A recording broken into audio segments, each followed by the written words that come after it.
Well, welcome back again, boys and girls. So we've got to chapter 13. Mr. Mousey and Mr. Rabbit have met the pirates, have had breakfast with them, which was quite an experience. And now they go into the routine of the ship. So let's see what happens next. This is called chapter 13, A Life at Sea. After breakfast, the Mouse and the Rabbit were given a tour of the ship. Pignose took them around and explained the various parts, giving them their proper names. Pignose was a little smaller than Mr. Rabbit and wore a red and white woolen hat rather sloppily on his head. He had a red shirt that looked like it may once have been an actual shirt, and his cutlass dragged along behind him, hanging from a sheath on his belt. "Now this here is the stern," he began. They were standing at the rear of the vessel, just above where Mr. Mousey had flown in through the open window some days earlier. "We are standing on the poop deck, and the rail keeping you from falling into yonder sea is called the taffrail. That boom above our heads supports a sail we call the spanker, and the mast it's connected to is called the mizzenmast." The ship was a hive of activity, with sawing and hammering resounding from every part of the decks. Repairs were well underway, and Mr. Mousey was seriously impressed with the skills of the sailors in fixing the damage. "Listen here, Poop-nose," interrupted Mr. Rabbit. "Pig-nose," corrected the gopher, looking directly at him. "Whoever heard of being called such a silly name? Pig-nose! Pig-nose, not Poop-nose!" Well, Pignose, it seems, was just about as sensitive about his name as Nogger was about his eyesight. "Well, anyway," continued Mr. Rabbit, "I find it difficult enough to remember the name of those three famous rabbits who had their porridge eaten by that Goldie whatever you call her. Anyway, can't you think up easier names for all these bits of your ship?" "But how will you learn to be a pirate if you don't know the ship?"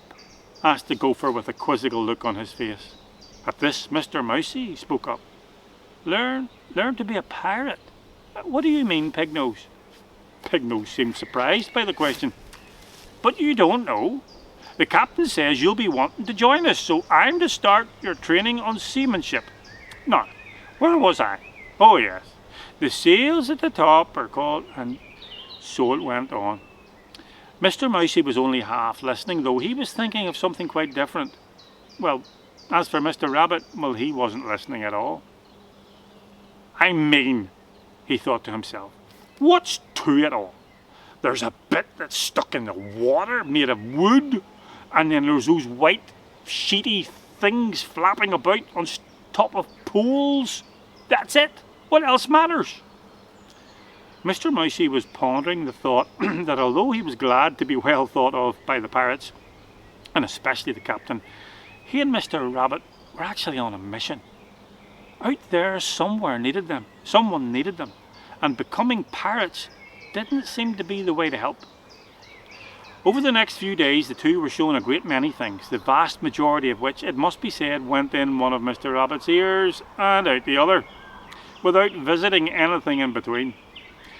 At night they were given a cabin, 2 or 3 up from where the charts were kept and where Mr. Mousey had hidden away their things. Nogger was detailed to sleep with them. This unfortunately prevented Mr. Mousey and Mr. Rabbit getting an opportunity to have a good discussion about what next to do. "Old Nogger'll keep you right as if he's got any questions or if he needs any help," the captain had explained on making the arrangement. "Nogger's a mine of information, and no mistake." What he hadn't gone on to say was that Nogger was a mine of mainly useless information. When Mr. Mousey quizzed him about where they were headed, he admitted he didn't have a clue. When asked how long until they landed in some port or other, he merely gave a blank shrug. When a few days later again land was spotted off in the southern distance and Mr. Mousey asked where it might be, he hit a high spot of geographical knowledge. "Ah, now that I do know. That'll be the land to the south." He said this with such a satisfied grin of finally getting something right that Mr. Mousey hadn't the heart to ask him any more. Now, as for which particular trees are easiest to gnaw on, or why not to lick the sap of a willow, well, on these things he was absolutely expert.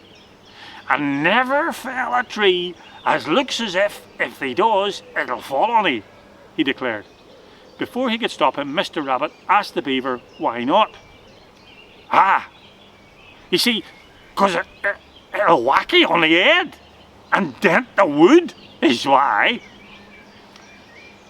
Would that be the wood in the tree or the wood in your head? Mr. Rabbit sighed. Now, Hasher was an excellent swordsman, and he spent some time with them next day demonstrating and teaching the right way to handle a cutlass. They had now both been presented with one each, and they were encouraged to carry them with them at all times. For who knows when it's needed, like to chop off an arm or a head or something like that, Hasher explained quite matter-of-factly. When doing his practice stabbings and slashings, Mr. Rabbit could see that this would be quite easy to do, except that the arm or head was actually more likely to be his own. No, not like that, Hasher called to Mr. Rabbit. Here, attack me with the cutlass. What? Are you mad? What if I kill you and you end up dead? Hasher just repeated his request. Come on, just you try to hit me with the cutlass and let me worry about what happens if you strike me. Can't see how a dead hamster can worry about anything, muttered Mr. Rabbit under his breath, but nonetheless he poked his weapon at Hasher. The next thing he noticed was how blue the sky was. The next thing, how sore his bottom felt. This was due to the fact that he was lying on his back on the deck, looking up at Mr. Mousey and also Hasher, who was now holding 2 cutlasses. Mr. Rabbit wasn't holding any. Oh, what happened there? He asked, rubbing his back as his friend helped him up. Well, basically, laughed the mouse, Hasher wasn't anywhere near killed by your fearsome attack, and he put you on the floor like swatting a fly. Well, the next couple of hours were spent with more lessons from Hasher, and although Mr. Rabbit was to end up on the deck fairly regularly, Mr. Mousey began to pick it up pretty well. Not bad, remarked Hasher when Mr. Mousey managed to fend off one of his strikes in the correct manner. Keep practicing, and one day you'll be chopping off legs and heads and arms galore. Well, this sort of put him off, and both he and Mr. Rabbit were happy when Nogger came to take him to the captain. The captain was in the chart room, and for a minute Mr. Mousey was worried that their packs and things had been uncovered. He needn't have worried though. When they entered the room, the rat was leaning over the table, keenly studying a large map spread out before him. Everything else in the room seemed to be as it was when he had last been here. Ah, good to see you two lads. I was wondering if he might be able to shed a bit of light on this here chart. Do you want me to pull back the curtains? Said Mr. Rabbit. Huh? What? Curtains? What do you mean? Well, you'd have more light if the curtains were pulled back. To Mr. Rabbit this seemed blinkingly obvious. The captain's eyes narrowed as he sized up the creature before him. Coming to the decision the rabbit wasn't actually meaning to sound like a smart aleck, he relaxed and continued. No, I mean the chart here needs a bit of explaining, and maybe one of you might be able to help me. The chart laid out on the table was instantly recognisable to Mr. Mousey. It was the same one that was in the book, the chart he had studied when flying on the carpet. The captain seemed to catch the small look of surprise, and he spoke to Mr. Mousey. Does he recognise some of it, lad? Only 'tis a chart I don't often use, and I was only wondering if he might know anywhere on it. Mr. Mousey caught a curious look in the captain's eye as he said this, and it crossed his mind that there was more to the captain's request than first appeared. He had yet to ask either of them where they had come from. But Mr. Mousey could see he was now doing a bit of detective work. Why was he suddenly so interested? Mr. Mousey just wasn't sure that he should be too open yet about their background. After all, if he told where they had come from, the next question would be how they got from there to here. The magic carpet wasn't something he felt should be disclosed just yet. The captain was speaking again. Or if he has seen anybody as when he's been roving about on his travels. Maybe he came across somebody in particular. Seen anybody? Requested the mouse questioningly. Aye, perhaps a tall sort of a man. Honest and upright sort of a man, with a kind of a military look about him. He turned back towards the map. Only there's as places I've never been on this here map. His eyes were all over the northern and eastern parts of the chart. And we just wondered. He let the question hang in the air, making it obvious Mr. Mousey was expected to say something. Mr. Mousey looked down at the table. Where's this then? He pointed to the bottom of the chart, well away from the north and home, and stuck his finger on the land marked Descalador.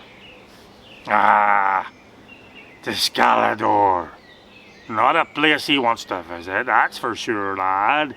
He looked up at Nogger. Not a nice people, eh, Nogger? Nogger visibly shivered and shook his head vigorously. Nice wouldn't know the meaning of the word, Captain. All that lot knows is how to do badness, and plenty of it. The beaver turned to the mouse and the rabbit and added, That's lots the reason good, decent folk like us'uns turns to parroting those Descaladorians. If you young'uns only knew the half of it, he wouldn't ask where Descalador is. He'd only want to know is how to keep away from that foul place. The captain fixed Mr. Mousey with his eye and spoke slowly and deliberately.